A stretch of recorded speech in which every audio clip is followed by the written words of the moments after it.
Kijana ameishi na mke wake miaka, wakakosa uzazi, ikalazimika waende hospitali kufanya vipimo. Daktari akafanyia wote wawili vipimo, kisha akawaambia nendeni siku fulani mtarudi kuchukua majibu. Ilipofika ile siku ya kwenda kuchukua majibu, mke akawa yuko na shughuli. Mume akamwambia usijali, wewe baki, acha mimi nende nitakuletea majibu. Alivyokwenda, nifate vizuri nafasi, alivyofika hospitali, daktari akampa majibu, akamwambia vipimo tumefanya vyote, wewe mwanaume uko mzima, lakini mke wako hana uzazi. Yule kijana akasononeka, akaumia, akarudi na majibu. Sikiliza, alivyofika nyumbani, mke anamgoja mlangoni.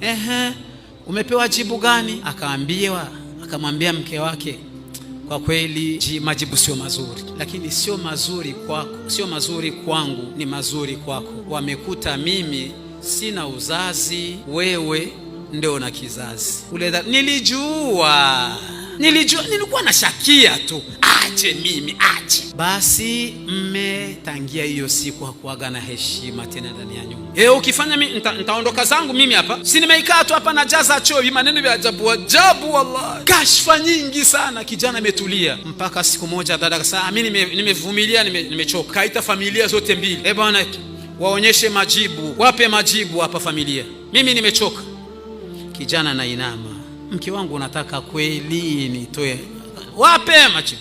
Nimechoka mimi. Kijana akaingia chumbani, akaileta ile karatasi, akamkabidhi baba wa mtoto mwanamke, msomee binti yako. Alivyosoma karatasi inasema, kutokana na vipimo, mme ni mzima, mme ana uzazi, lakini mke ndo hana uzazi. Yule akasema, mnasemaje? Anambia, baba yako ndio anasoma, msomee tena mara 2 mara 3. Na familia nzima wote walikuwa shapewa ripoti kwamba mme ndiye hana uzazi. Wote wakamwelekea yule kijana, kwa nini ulifanya hivi? Akamwambia, wazazi wangu, mimi nampenda mke wangu, sikuwa na shida nimpe uchungu namba 2. Nikimwambia kwamba hana uzazi ataumia, halafu familia itanitia pressure, nimuache, nitamuongezea uchungu.